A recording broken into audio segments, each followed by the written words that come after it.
नमस्कार विद्यार्थी मित्रांनो, आज होळी आणि उद्या धुलीवंदन आहे.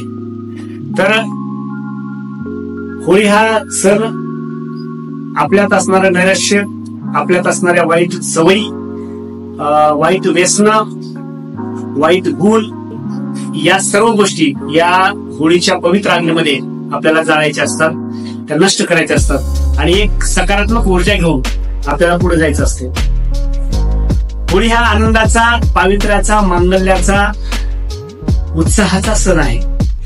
आपण हा सण दरवर्षी साजरा करतो. परंतु तुम्हाला या होळी या सणाचा इतिहास माहित आहे का? तर चला आज आपण थोडासा इतिहास जाणून घेऊया. होळी हा नुसता सण नाही, तर तो आपल्या संस्कृतीचा एक भाग आहे. होळी याच्या मागचा पौराणिक इतिहास असा आहे की हिरण्यकश्यप नावाचा एक राजा असतो. त्याचा मुलगा भक्त प्रल्हाद, तो सतत देवाची भक्ती करत असतो, सतत देवाचं नामस्मरण करत असतो, नामचिंतन करत असतो. आणि हिरण्यकश्यपूची एक बहीण असते, तिचं नाव असते होलिका. काय नाव असते तिचं?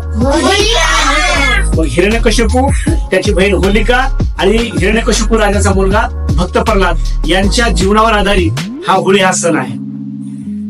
काय होतं बघा, भक्त प्रल्हाद हा देवाची भक्ती करत असतो, सतत देवाचं नामस्मरण करत असतो आणि त्यामुळे सतत देवाचं नामस्मरण केल्यानं हे त्याचे वडील हिरण्यकश्यपाला अजिबात आवडत नाही. मग राजा हिरण्यकश्यपू त्याला सांगतो, अरे प्रल्हादा, तू देवाची भक्ती करू नको, तू माझी भक्ती कर. मीच तुझा देव आहे, मीच सगळे देव माझ्यातच आहेत, असा अहंकार त्या हिरण्यकश्यपूला चढतो.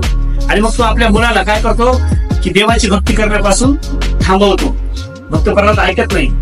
24 तास भक्त प्रल्हाद जळी स्थळी काष्टी पाषाणी भक्त प्रल्हाद हा देवाचं नामस्मरण करतो. मग हे या गोष्टीचा राग त्याचे वडील हिरण्यकश्यपूला खूप राग येतो. मग ते काय करतात, हिरण्यकश्यपू भक्त प्रल्हादाला त्रास देतात. मग कधी कधी उंच डोंगरावर येतात, डोंगरावरून गणित सोडून देतात. कधी कधी कढईत उकळतं तेल, त्या उकळत्या तेलात भक्त प्रल्हादाला सोडतात. कधी कधी मदमस्त झालेल्या, उन्मत्त झालेल्या हत्तीच्या पायात भक्त प्रल्हाद देतात. परंतु या सगळ्या प्रसंगातून भक्त प्रल्हाद वाचतात. का वाचतात? कारण त्यांची देवावर असलेली भक्ती, देवावर असलेली श्रद्धा, देवावर असलेला विश्वास.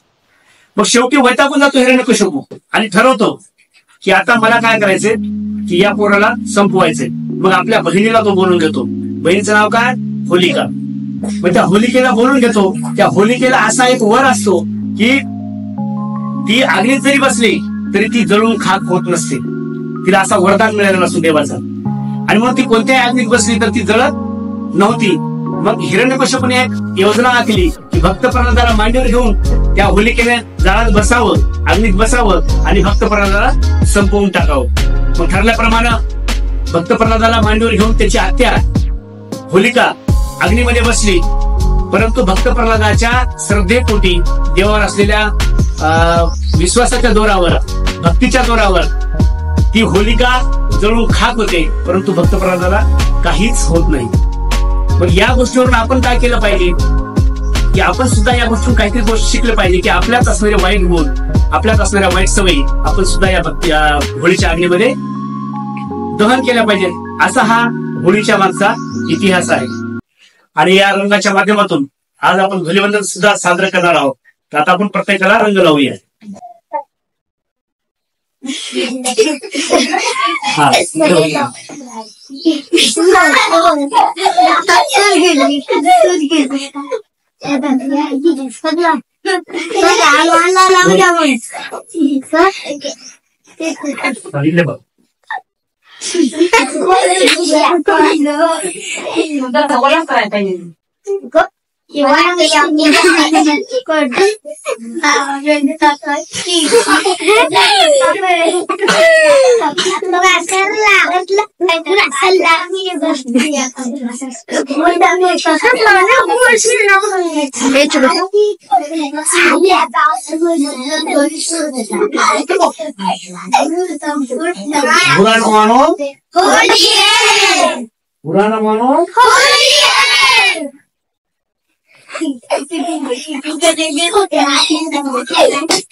है ना?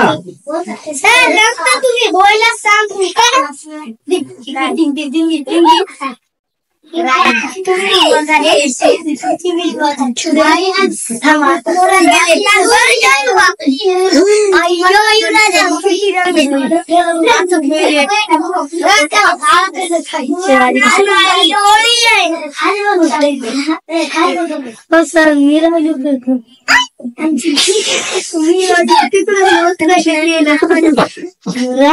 समजा खाली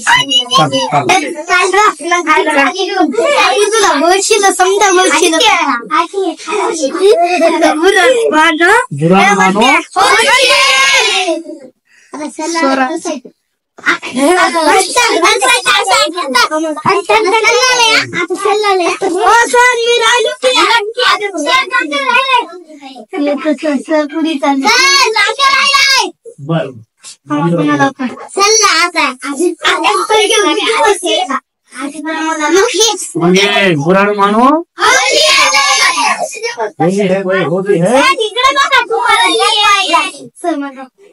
तुला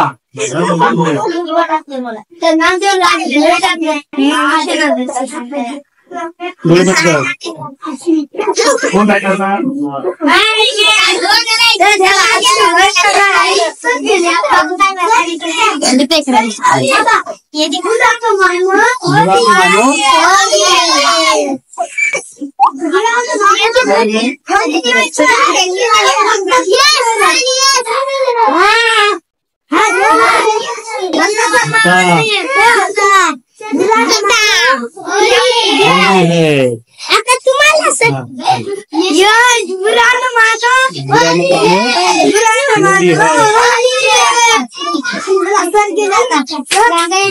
आता तुम्हाला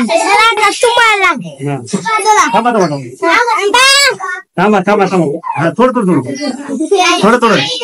हा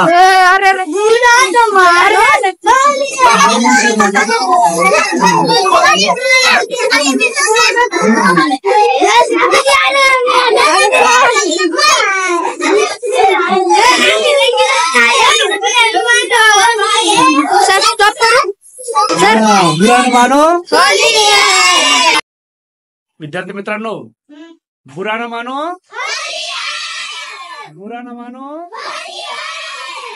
तुम्हा सर्वांना होळीच्या खूप खूप शुभेच्छा आणि धुलीवंदनाच्याही खूप खूप शुभेच्छा.